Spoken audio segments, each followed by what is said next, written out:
Hi there, Wycliffe Barrett, Xplane dedicated. Yes, it's Christmas and it's time for a Christmas review. There's a new kid on the block, PH20. I'll see you right after the intro.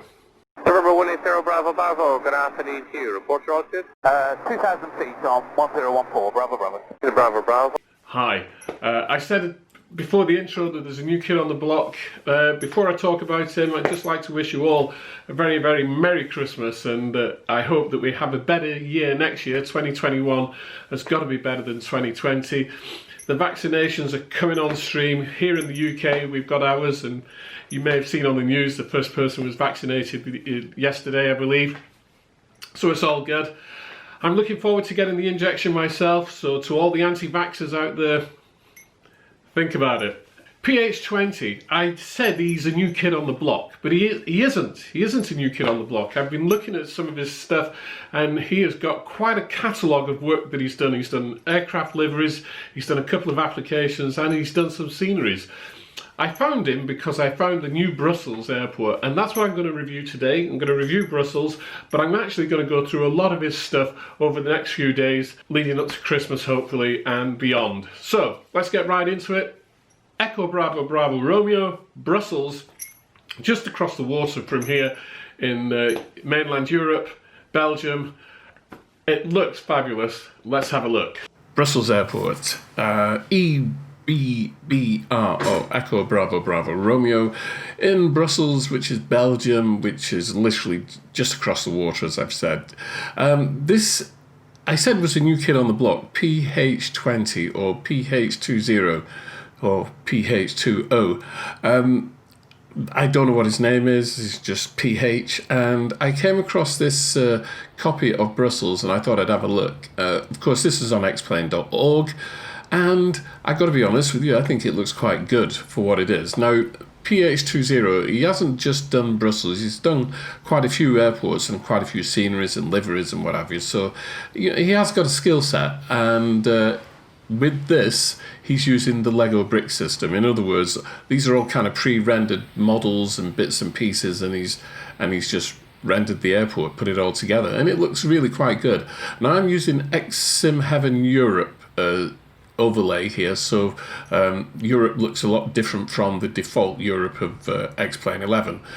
Just having a wander around and, as usual, doing my thing about airport clutter. And the three things that I actually like about an airport, so what I look for in an airport is clutter, which is on the ground, whether it's got static aircraft or not, and also what the structure of the buildings look like, if there's been any modifications to them. So here we've got some multi-storey car parks, and on top of the car parks, unfortunately, there are no cars. There's just graphics of cars from some photo scenery somewhere. So I think he's done a mixture of Lego brick and done some texturing himself as well. It all looks really quite good and really neat.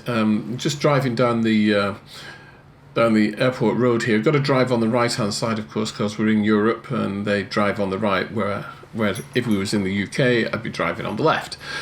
But as you can see, it's all really good. He's got a fair amount of ground clutter in there with different vehicles, etc., and moving vehicles, of course.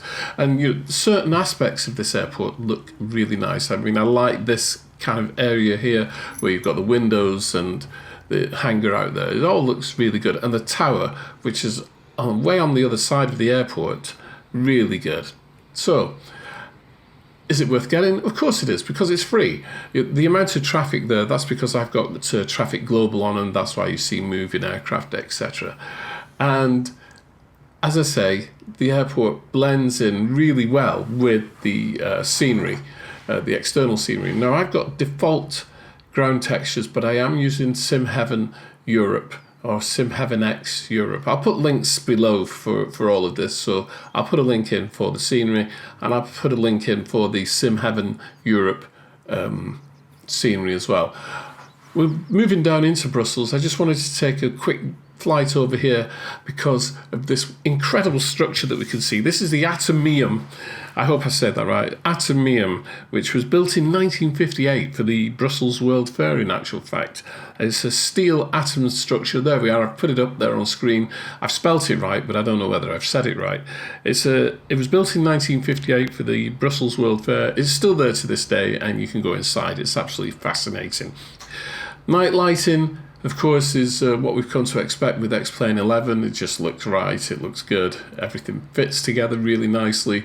And I got an app the other day which allows for lights to be on in the daytime, so runway lights, etc., which they always are at airports, and we've got a shot of that now coming up. So that's it at night time, and I think this is it now coming up at daytime, where you can see the lights as you come in. You know, see the VASI. I think I must have cut that shot off somewhere. Never mind. Rest assured, the lights are there in daytime. So jump into a vehicle and have a drive around the airport again, just to have a look and make sure that everything's okay. The walkways there, the jetways. Now, in Xplane 10, you couldn't have transparent glass in them. Now, in Xplane 11, we can. The glass is transparent and you can see through the glass and see what's on the inside. Previously, you couldn't. You'd have glass, but you couldn't see through it, so it wasn't kind of transparent properly. This vehicle, you can get this on xplane.org. I can't remember the name of it, but I will find it and I'll get you the link for it. It's actually a pushback vehicle, but it's drivable. I'm using my rudder pedals to steer with it. It's really quite neat. There is a thing about the rear view mirror though. If you look at the wing mirror there, it should be going in reverse, but it isn't. And so basically you're just seeing outside. It's just a transparency, and so you see the road below you, which is a bit of a trick, but all looking really good. I mean, I like the way that everything is kind of put together. A couple of faults with it. The main one being, of course, that there isn't enough ground clutter for me. There needs to be more ground clutter. It needs to be all over the place a little bit more, and it kind of looks, I don't know, it kind of looks too neat and tidy in some places and not enough clutter. There should be all stuff around these aircraft. Now, this is Traffic Global aircraft, and you know it's following the schedules. But even so, there should be clutter on the ground, baggage handlers, baggage carts just lined up. You could put baggage carts there, and they would look really a heck of a lot different and look more alive. We've got Turkish Airlines flying out here. It's very bad. You would not get an airport worker doing this kind of stuff. So let's just follow Turkish Airlines down here. I really shouldn't be doing this. Very dangerous. I'd probably lose my job if I was at the airport. I thought I'd get out the drone and have a fly around, of course, but you're not supposed to fly drones around airports regardless. And no, it wasn't me at Gatwick a couple of years ago, but it's just a way of getting around the Xplane airports. Coaches there, all lined up. Yeah, nice to see. Maybe if you'd use some different coloured coaches as well, not just the white ones, because you do have different coloured vehicles at the airport. Overall, though, I think this is kind of a really nice job. It's done a good job with it. There's some nice touches, especially kind of posters on the walls and what have you. But just let down in a couple of other areas where it would have been nice if there'd been some, 3D modelling on the roofs of these buildings and a little bit more clutter. I know I've said it once, but a little bit more. I mean, there are moving ground vehicles. It's a good airport. It's free, so why wouldn't you get it? I know there are a couple of other Brussels sceneries or Brussels airport scenery, so it might be useful for you to do a comparison, have a look through xplane.org and see which one you like. I think this one is quite good. It's got SAM jetways as well, so they all work. It's nice. Now the clutter just there, perfect. Just perfect with the service air trucks and everything. Well, I don't know what more I can say about this. It's a good airport. It's free. You should go and get a copy. Hope you enjoyed the video. If you did, give me a thumbs up. YouTube likes thumbs up. It also likes comments. The more thumbs ups and likes there are, the more people get to see my videos. So don't forget, please, click on subscribe and we'll see you soon. November 180 280 Bravo Bravo, good afternoon to you. Report your altitude. 2,000 feet on 1014, Bravo Bravo. Bravo Bravo.